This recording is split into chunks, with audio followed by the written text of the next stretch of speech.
Today we are going to discuss control statements. So let's start. So what are control statements? Normally a program has a set pattern of how it will execute. Now what is a program? A program is a sequence of instruction, a sequence of statements, and one by one the statements are executed.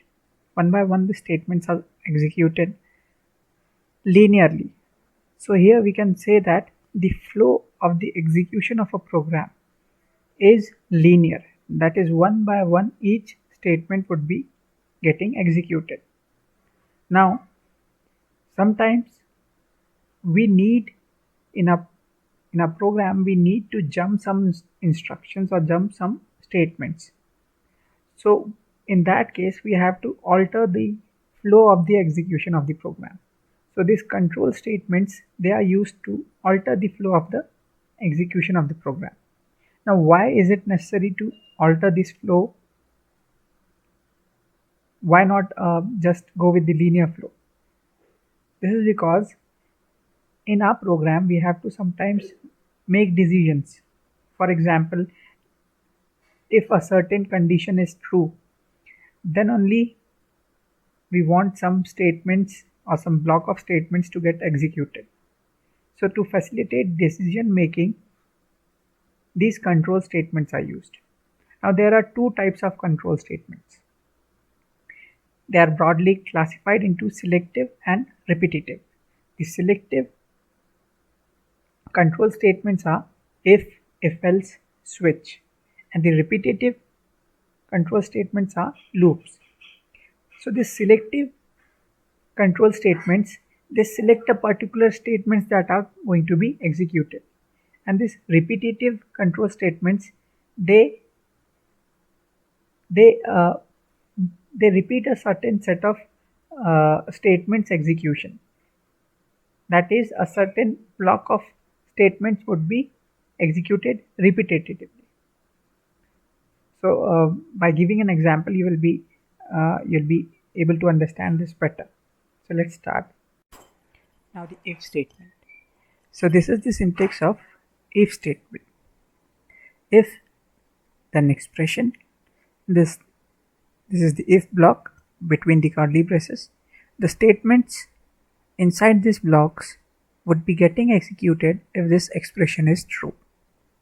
So if this expression is true, then this block would be getting executed, and if this expression is false, that is the value here is false, then the control will skip this block and go directly to the statement 2.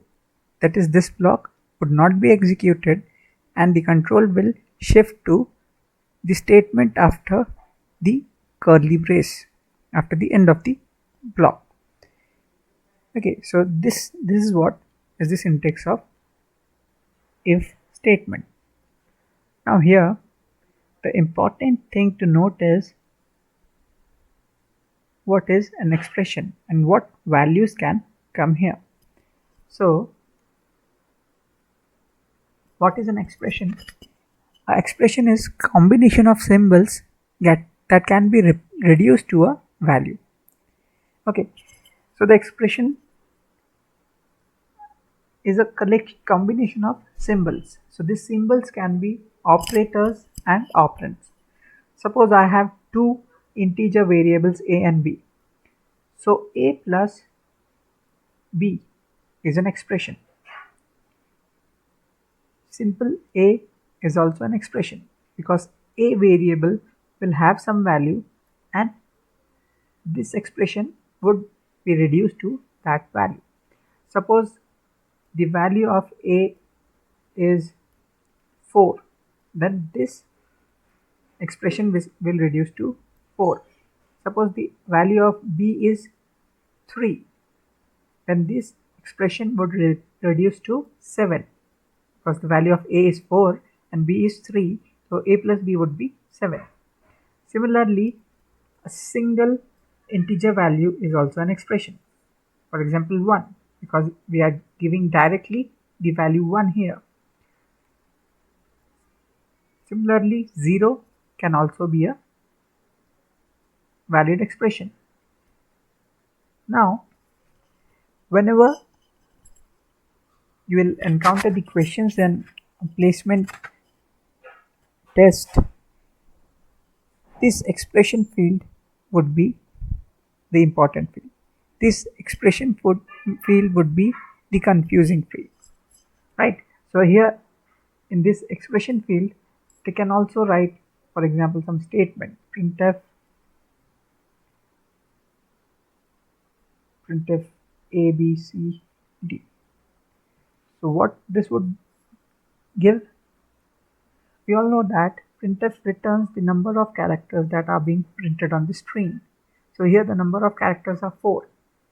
So this 4 would be returned here. If in place of expression we write this, 4 would be written here, right? So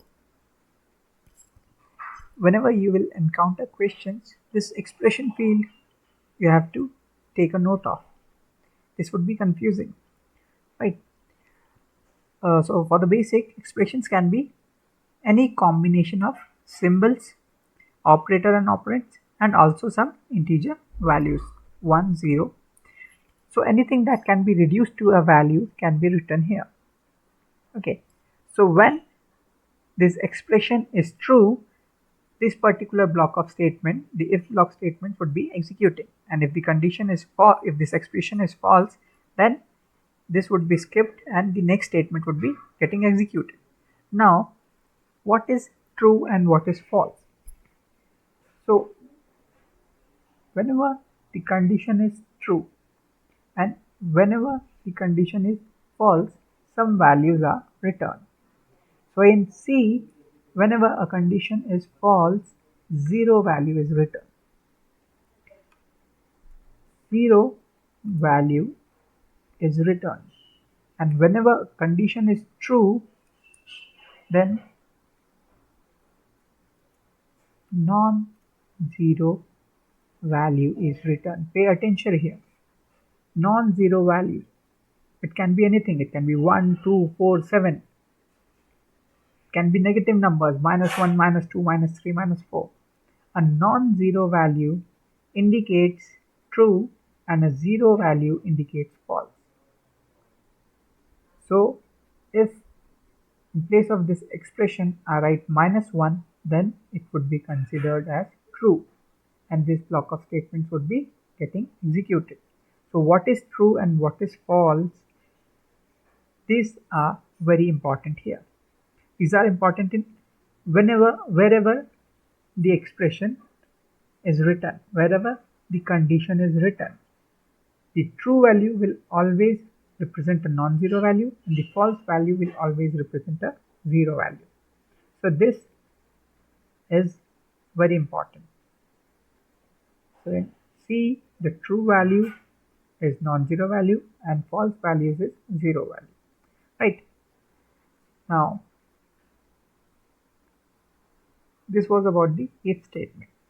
Okay, so if the expression is true, then if block will be executed. If the expression is false, the if block will not be executed and a program control goes directly to the statements after the block. So this was if statement. Now a certain variation of it, which is the if else statement, is also there. Here, if this expression is true, then the if block would be getting executed, but if this expression is false, then a certain another block, which is the else block, this block would be getting executed. So in scenarios where we want to execute a particular set of statements, when the condition is true and if the condition is false, then we want to execute another set of statements. Then in such scenarios, the if else statement is used, right? So let's see a program that will demonstrate the if else statements concept. Now see, here is a small program. Here what I have done is I have declared a variable age. If the age is greater than or equal to 18 years, then this program will print that the person can vote. Else, it will difference the age from 18 and give the number of years that the person has to wait for voting. So, therefore, see what I have done is in this expression field.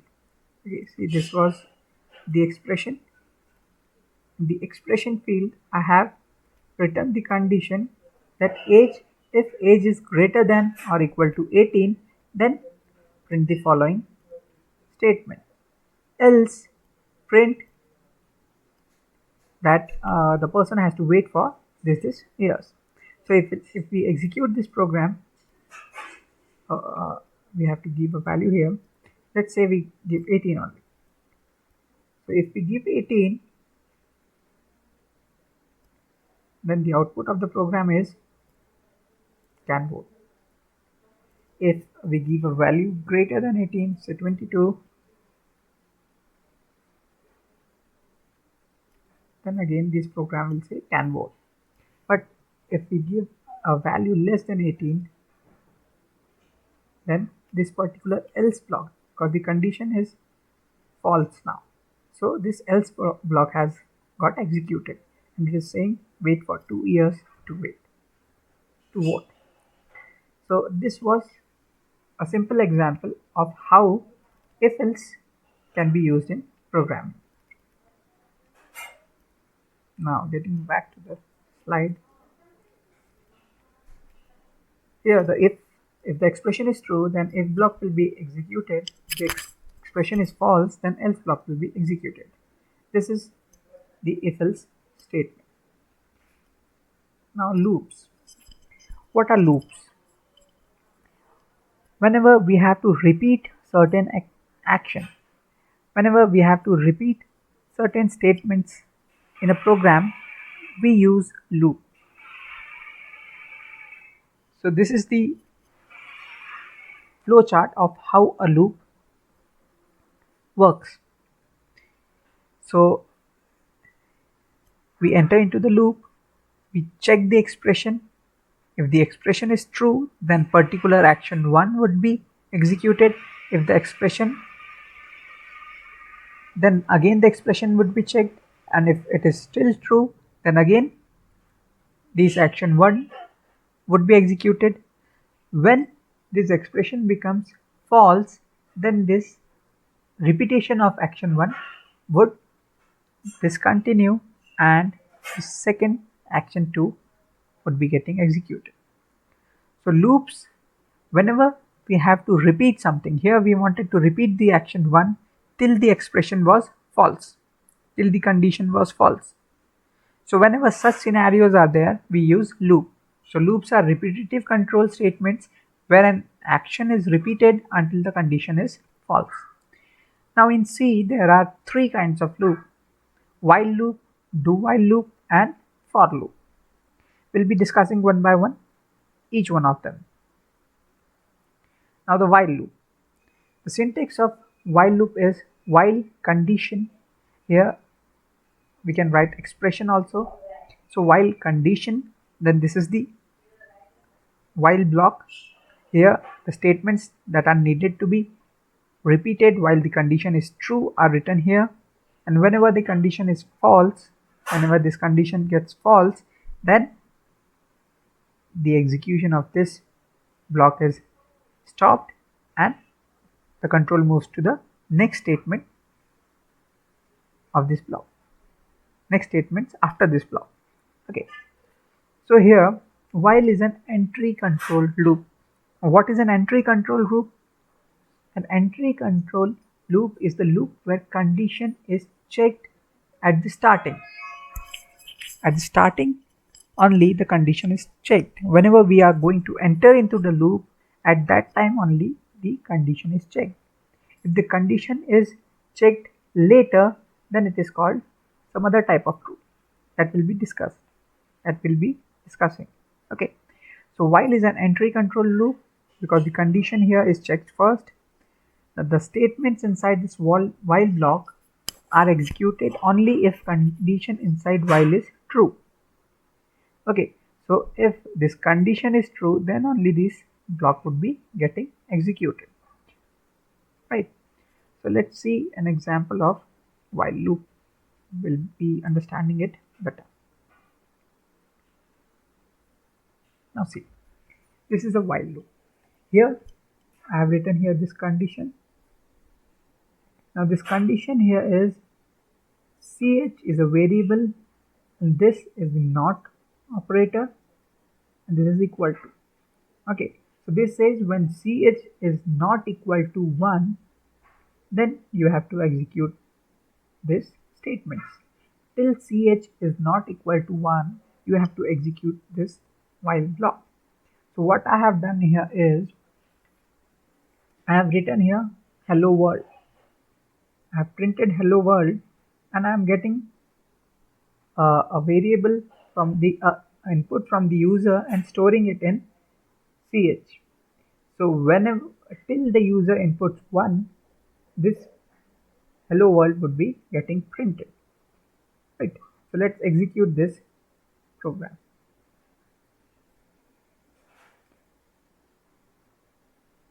Now hello world is being printed here. I'll give the control is the program is waiting for some input. Let's give the input 8. See, hello world is printed because ch is equals to 8 and 8 is not equal to 1. If I give 6, then again it would be printed 5, again it would be printed. When I will be giving input as 1, this while loop would end. The execution of this while loop would end. So see, the while loop has ended and the control has moved to this return 0 and the program has exited. So this is how the while loop behaves. Okay, so let's get back to the slide. Now this was the syntax of while loop and we have discussed how while loop works with the help of an example. Now do while loop. The do while loop is an exit controlled loop. See, in while the condition was checked at the entry point, and here in do while the condition is checked after the execution of this block. So therefore do while is an exit control loop because here the condition is checked at the exit of this block, at the end of this block. So the do while is an exit control loop and here the statements inside the do block are executed first and then the condition inside while is checked afterwards.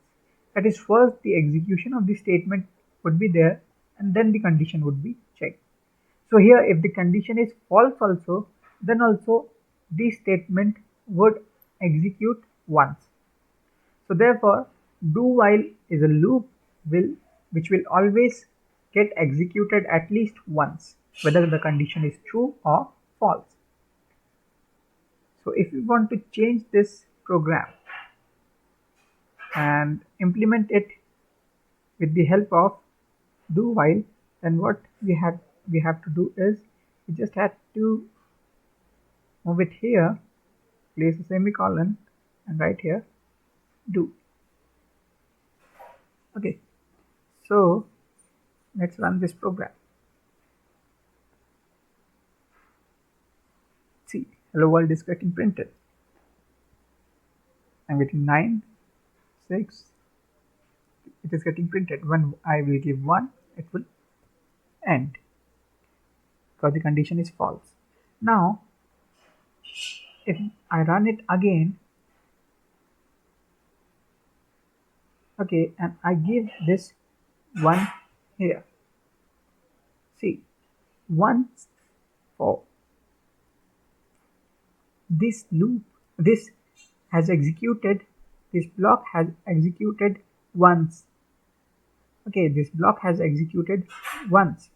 See, if I give here ch is equals to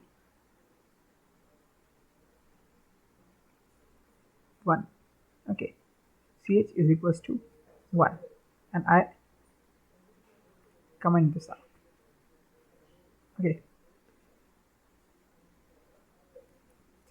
then also this hello world is getting executed.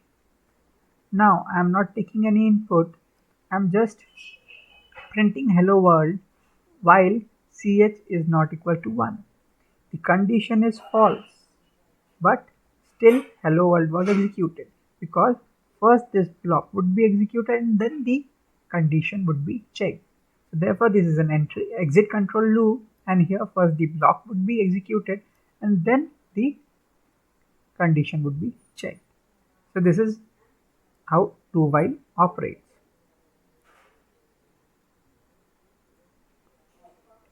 Now the next one is for loop. This is the most widely used loop in C and C++. Now here this for loop, the brackets, okay, this after this for keyword, here three statements are there. Not only condition are there are three statements. The first one is the initialization statements, the second one is the condition, and the third one is iteration statement.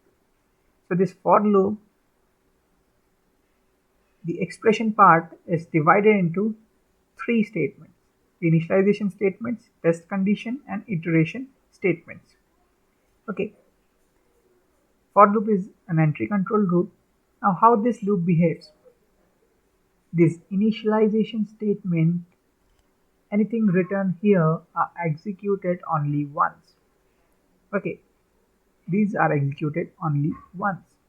The condition is checked every time after this block gets executed, and these iteration statements are checked after these blocks are executed. In the next slide, you will see the working of for loop. At first, the statements given as initialization statements are executed. Then we go to the condition here, this portion. Then we go to the second step, that is this condition is evaluated, and if the conditions are true, then the for block statements are executed. Then this block of statements, statement 1, statement 2, statement 3, they would be getting executed. Now after this, the control moves to the iteration statements. So first this was executed, then the condition was checked, then the statements were executed, and then the iteration statements are executed.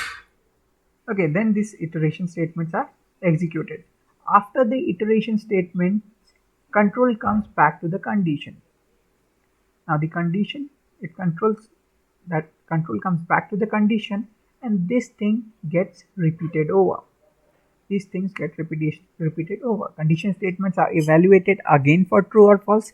If true, then the for block statements are executed, and this process continues until the condition turns false. The initialization statements are executed only once at the beginning of the for loop. So this is how for loop works. Let's see an example. Now see here, this int I equals to 1. This is the initialization statement. Now here I have used declaration also. This compiler, this online GDB online C compiler allows it. Many compilers don't allow this. You have to declare it outside this for loop, and here you have to initialize it with 1. So this is the initialization statement. Then this I is less than 5 is the condition, and this one is the iterative statement. So here what I am doing is I am incrementing the I. So I want that till the value of I is less than 5, hello world should be printed. Now here I want to print hello world 4 times, So I have written I equals to 1, I is less than 5, and I plus plus. So what will happen is I equals to 1, the variable I is initialized to 1, 1 is less than 5, the condition is true, this block hello world would be executed, then the control will move to this one, this I plus plus. Now I plus plus is incrementation, so the value will become 2 here, and again the condition would be checked. If 2 is less than 5, which is true, then again hello world would be printed, and this will go on till the value of I becomes 5. So see, when will the value of I become 5? After getting printed hello world 4 times. So thus this hello world would be getting printed 4 times. See here, the hello world is getting printed 4 times. So this is how the for loop gets executed. Now if I wanted to print it 5 times, then I would have initialized it with 0. So it would have printed 5 times. So let's see how the value of I gets incremented. I'll show you by displaying the number after hello world. Percentage T. Okay. See, hello world 0, hello world 1, hello world 2, hello world 3, hello world 4. Right. So when the I value was 0, this hello world was printed. This hello world was printed when I value was 1. This when I value was 2. This when I value was 3, and this one was 4. The moment I's value become 5, the for loop gets exit. So this is how for loop works. Now let's go back to the slide. For loop versus while loop. So this for loop versus while loop, the difference between while and for loop is the number of repetitions. Whenever you know that you have to repeat a particular set of statements a fixed number of times, a predefined number of times, then it is good to use for loop. When you don't know how much iterations are required, you don't know the number of repetitions of a particular block, then while loop is used. So this is the basic difference. For loop also allows you to initialize a variable before checking the condition for it. So whenever you are using a counter type of a variable, a situation where you have to keep a counter, then for loop would be beneficial. While loop, it just directly tests the condition. So this is the basic difference between for and while loop. In the next video lecture, we'll be discussing about switch case, break, and continue statement. Thank you.